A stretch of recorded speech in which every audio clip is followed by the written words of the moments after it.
क्या कहेंगे? आज जंतर मंतर पे आप लोग प्रोटेस्ट कर रहे हैं। जर्नलिस्ट महोदय, आपके चैनल के माध्यम से तमाम जनता को विश्व मानवाधिकार दिवस की शुभकामना देंगे।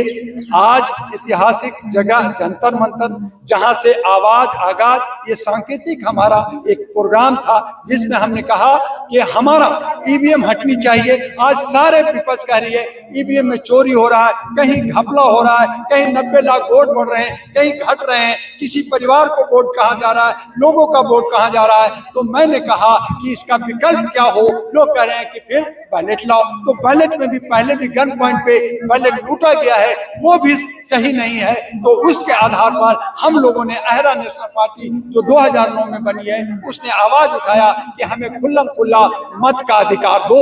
हमारा खुल्लम खुल्ला अगर मत होगा तो पारदर्शिता होगी, हमारा जो है चेहरे और नाम पे होगा, जिसपे करोड़ों रुपया जो विज्ञापन पे खर्च होता है, और जो हमारा सिक्योरिटी और जो है बूथ बनता है उसकी जरूरत नहीं है। जैसे शेयर, जैसे यूपीआई, जैसे मोबाइल से अगर हम देंगे, एक स्क्रीन लगे रहेगा, एक ने अलाउद्दीन ने मोदी को वोट दिया, मोहन ने मोदी को वोट दिया, सामने आएगा, एक साथ वोटिंग होगा, एक साथ काउंटिंग होगा और 100% वोटिंग होगा। करोड़ों अरब रुपया भारत सरकार का बचेगा, हमारे नौजवान का बचेगा, टैक्स का पैसा बचेगा। इसलिए खुल्लम खुल्ला वोट का अधिकार होना चाहिए। जहाँ जात पात, जहाँ नफरत, जहाँ हिंदू मुस्लिम, जहाँ मंदिर मस्जिद हो रहा है, खुल के हो रहा है, तो फिर वोट गुप्त क्यों होगा?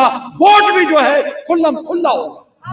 खुल्लम खुल्ला अगर होगा तो ऐसे में नहीं लगता आपको कि आम जनता के लिए जो है क्या फायदा पड़ेगा? आम जनता जो आज ठगी जाती है, आज आम जनता नेता के पास जाती है कि हमने आपको वोट दिया है, हमारा ये पेंशन दे दीजिए, हमारा ये काम कर दीजिए, हमारा बच्चा मर रहा है हॉस्पिटल में जरा सा एडमिट करा दीजिए, दवाई दे दीजिए, तो कहता चल भाग जा, तेरे वोट हमें नहीं मिला, हमने तो ईवीएम से चोरी किया, हमने तो एन प्रकार तरीके से घूस दे करके, 500 दे के, लालनी दे करके, अप्रत्यक्ष रूप से आपको घूस दे करके भ्रष्टाचार करके किसी नेता बनाओ, तुम भाग जाओ। और वो सेवक, वो सेवादार अपने को तानाशाह और जो है हिटलर बन जाता है। उसका जवाब खुल्लम खुल्ला होगा तो हम कह सकते हैं कि मेरा 10 परिवार आपको वोट दिया है, आपको काम करना होगा, नहीं करोगे तो सड़क पे खींच के आपको मारेंगे, हम आपसे सवाल करेंगे, ये जनता सवाल करेगी। इसलिए खुल्लम खुल्ला वोट होना चाहिए ताकि हमारा सब जो आज जातीय जनगणना की बात हो रही है, आज जात पात की बात हो रही है, वो भी अपने आप में जनगणना हो जाएगा। क्योंकि 100% मत देगा, जो नहीं दे रहा उस पे एक्शन होना चाहिए, जो वोट नहीं देते और जो वोटर हैं उनको पेंशन मिलना चाहिए। तो ये सारी व्यवस्था अहरा नेशनल पार्टी लेके आ रही है। बहुत सारे मुद्दे हैं जिसको आप पढ़ेंगे और देखेंगे। अभी हमारा आगाज है, अंजाम अभी बाकी है। दिल्ली के अंदर 70 महिला को 70 विधानसभा पे हम महत्व शक्ति को लेके आ रहे हैं। जो आज जो सत्ता में है, झाड़ू जो महिलाओं को जगह नहीं दे रही है, भागीदारी नहीं दे रही है, यही जो है कमल और यही हाथ उनको भागीदारी नहीं दे रही है। लेकिन अहरा नेशनल पार्टी इनवेलर जो चुनाव चिन्ह लेके आ रही है, ये महिलाओं का पूरा हक और सम्मान देगी। यही दुर्गा बनेगी, यही लक्ष्मी सरस्वती बनेगी, यही वैष्णो देवी बनेगी। मतलब आप कह रहे हैं कि दिल्ली के 70 विधानसभाओं में सिर्फ महिलाओं को ही कैंडिडेट बने? बिल्कुल, 70 महिला विधानसभा में 70 महिला होंगी।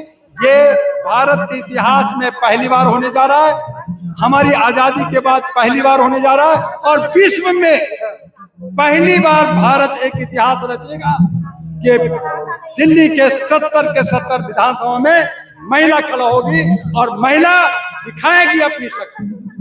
यही आशा और उम्मीद के साथ हम भाइयों से, अपने दोस्तों से कह रहे हैं कि अपना त्याग करो और महिला को आगे बढ़ाओ, उसको जिताओ। तब हमारा दिल्ली लुटियन जोन बनेगा, तब हमारा ये जो जमुना है उसकी सौंदर्यीकरण होगा, हमारे बेरोजगारों को रोजगार मिलेगा, महंगाई पे अंकुश लगेगा, जमाखोरों पे रोक लगेगा, और सिंगल विंडो सिस्टम हम लोग ला रहे हैं जिसको करेंगे।